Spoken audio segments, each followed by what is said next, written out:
आत्तापर्यंत आपण क्राईमच्या हजारो घटना बघितल्या आणि त्या घटनांमध्ये एखादी व्यक्ती असते, ती व्यक्ती वासनेच्या आहारी जाऊन, वासनांध होऊन अत्यंत खालच्या थराला जाऊन काम करते.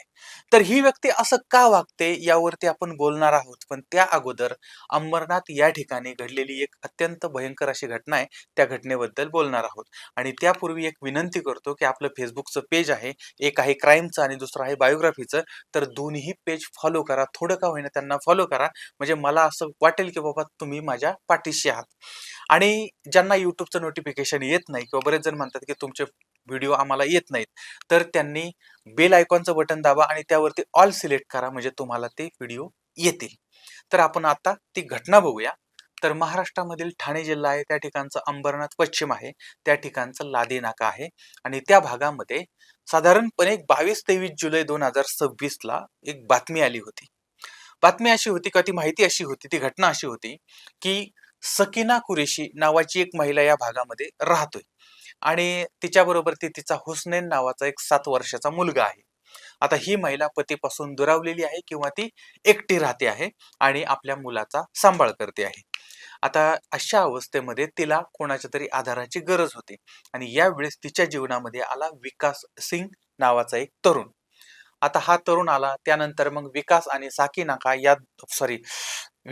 सकीना या दोघांच्या मध्ये अनैतिक संबंध सुरू झाले आणि दोघही लिव्ह इन रिलेशनशिप मध्ये राहायला लागले होते. आता एकमेकांच्या सहवासामध्ये हे रममान होत होते, असं सगळं यांचं चाललेलं होतं. पण हिचा जो 7 वर्षाचा मुलगा आहे हुसनेन, हा यांच्यामध्ये सगळ्यात मोठा अडथळा होता, काटा होता. कारण यांना एकांत हवा तसा मिळत नव्हता आणि यामुळे हा विकास सिंग जो आहे तो प्रचंड वैतागलेला होता आणि त्याच्या विकृत आणि वासनांध डोक्यामध्ये एक भयंकर विचार घर करू लागला होता, प्रेमाच्या संबंधामध्ये आड येणाऱ्या या मुलाचा जीव घेण्याचा. आता यानं घरामध्ये स्वयंपाकासाठी वापरलं जाणारं जे दगडी वरवंटा असतो, तो वरवंटा उचलला आणि त्या 7 वर्षाच्या मुलाच्या डोक्यात घातलाय आणि सपासप त्याच्यावरती घाव घातले. त्यानंतर गवटी फुटली, रक्त यायला लागलंय, रक्ताच्या थारोळ्यामध्ये जो तडफडायला लागलाय, त्याचबरोबर ते गुप्तांगावरती आणि शरीरावरती सुद्धा त्यानं वार केलेत, घाव केलेत, मारहाण केलेली आहे आणि रक्तानं माखलेला तो निष्प्राण देह किंवा निस्तेज देह त्या ठिकाणी पडलेला आहे. हे पाहिल्यानंतर सुद्धा त्याचं मन काय डगमगलं नाही आणि त्यानंतर मग आता तो मुलगा मृत्यूशी झुंज देतोय आणि यावेळेस मग त्याला KM रुग्णालयामध्ये दाखल करण्यात आलं. त्याच्यावरती उपचार चालले होते आणि पहाटेच्या सुमारास हा मुलगा मरण पावला. आता जेव्हा हा सगळा प्रकार उघडकीस आला होता, त्यावेळेस संपूर्ण अंबरनाथ हादरून गेलेलं होतं. एका आईच्या प्रियकरानं आपल्या शरीर सुखासाठी एका निष्पाप बालकाचा अत्यंत क्रूरपणे बळी घेतला होता.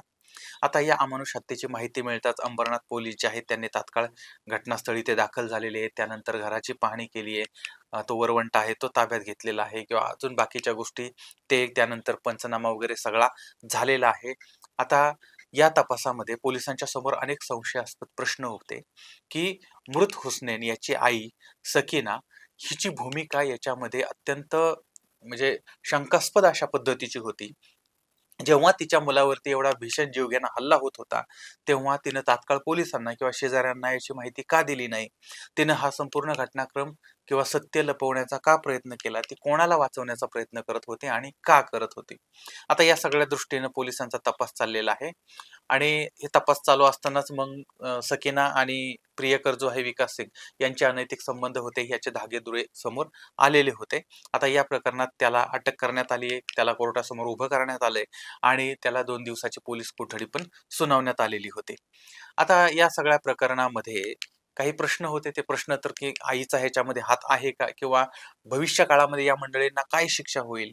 खरं तर ह्या सगळ्या गोष्टी आता येणारा काळ ठरवेल. पण वासनेच्या आहारी गेलेला माणूस कसा पशुपेक्षाही, जनावरापेक्षाही भयंकर बनू शकतो, याचं हे जिथं जागतं जिवंत उदाहरण आहे. काळीच पिळवटून टाकणारं हे उदाहरण आहे. आणि म्हणून आपण समजून घेऊ की माणूस असं का वागतो, माणूस जनावर का होतो, हैवान का होतो. तर पहिली गोष्ट, माणसाच्या मेंदूमध्ये तर्कसंगत विचार करण्याची क्षमता जी असते ती पूर्णपणे नष्ट होते. म्हणजे म्हणजे मानसिक विश्व जे आहे ते केवळ एका तात्कालिक सुखाभोवती त्याचं फिरत राहतं. म्हणजे अशी मानसिक विकृती करणारी माणसं असतात किंवा विचार करणारी माणसं असतात ती. आणि यांच्या मेंदूमधलं लिम्बिक सिस्टीम जी आहे ती अति सक्रिय झालेली असते आणि त्यामुळे माणूस सद्विवेक बुद्धीनं विचार करणं सोडून देतो आणि त्या क्षणी त्याच्या डोक्यामध्ये प्रेम, भावना वगैरे असलं काही नसतं. फक्त असते वासना. आणि मग या वासनेच्या आड येणारी कोणीही व्यक्ती अक्षरशः स्वतःचं रक्ता-हाडा-मांसाचं बाळ असलं तरी सुद्धा तो अडथळा वाटायला लागतो. आणि आपण माणूस जो आहे तो इतर प्राण्यांपेक्षा वेगळा का ठरतो? कारण त्याच्यामध्ये बुद्धी असते, लाज असते. पण ज्या वेळेस सगळी नैतिक मूल्य आणि लाज मर्यादा माणूस सोडून देतो, त्यावेळेस त्याच्यासाठी पाप असो किंवा पुण्य असो, कोणतीही व्याख्या उरत नाही. आणि स्वार्थीपणा जेव्हा पराकोटीला पोहोचतो, तेव्हा त्याला तो पूर्ण आंधळा झालेला असतो आणि यामुळे मग तो काहीही करू शकतो किंवा एखाद्या लहान बाळाचा जीव घेताना पण त्याचा थरकाप उडत नाही. आणि वाईट कृत्य करताना किंवा केल्यानंतर नॉर्मल माणसं जी असतात ना, त्यांना पश्चाताप होतो किंवा ते म्हणजे ते करू शकत नाही तसं. परंतु ही अतिविकृत माणसं जी असतात ना, ती मात्र त्यांच्या मेंदूतील इम्पाथ किंवा एम्पॅथी असं काहीतरी म्हणजे भावनांना समजून घेण्याची किंवा दया दाखवण्याची जी क्षमता असते मेंदूची, ती मरण पावलेली असते. आणि त्यामुळे मग कोणाच्या जाण्यानं, कोणाच्या रडण्यानं, कोणाच्या हसण्यानं किंवा कशानं काहीही फरक पडत नाही. फक्त मी, माझं सुख आणि माझी गरज एवढंच समोर राहतं. आणि जगामध्ये दुसरं काहीच नाही. फक्त एवढीच गोष्ट मला पाहिजे, एवढंच या लोकांच्या डोक्यासमोर असतं आणि त्यामुळे त्या अशा पद्धतीच्या घटना घडत राहतात. आता या घटना आपल्याला दर्शवतात, की समाज जसा जसा आधुनिकतेकडे जातोय, तसा तसा माणसातला माणूस मरत चाललाय आणि त्याच्यामधला जनावर जिवंत होत चाललाय. आणि हळूहळू आता माणूस तर तो एआयच्या युगामध्ये चाललेला आहे आणि त्यामुळे त्याच्यामध्ये यांत्रिकपणा जास्त येणार आहे. आणि स्वतःच्या वासनेचा जेव्हा तो गुलाम बनतो, त्यावेळेस मग तो जनावरापेक्षाही भयंकर रूप धारण करतो. आता कायद्याची कडक शिक्षा आणि सामाजिक बहिष्कार, तर याने या विकृतीवरती वचक बसू शकतो का? तर तुम्हाला काय वाटतं ते कमेंटमध्ये जरूर कळवा आणि Facebookला पेजला तुम्ही लाईक केलं असेल, नसेल केलं तर थोडं का होईना आपले 2 Facebook पेज आहेत, क्राईमचं आहे आणि बायोग्राफीचं आहे. दोन्ही पेजला लाईक करा. डिस्क्रिप्शनमध्ये मी खाली त्याची लिंक दिलेली आहे. तर पुन्हा भेटूया पुढच्या भागामध्ये एका नवीन विषयासह. तोपर्यंत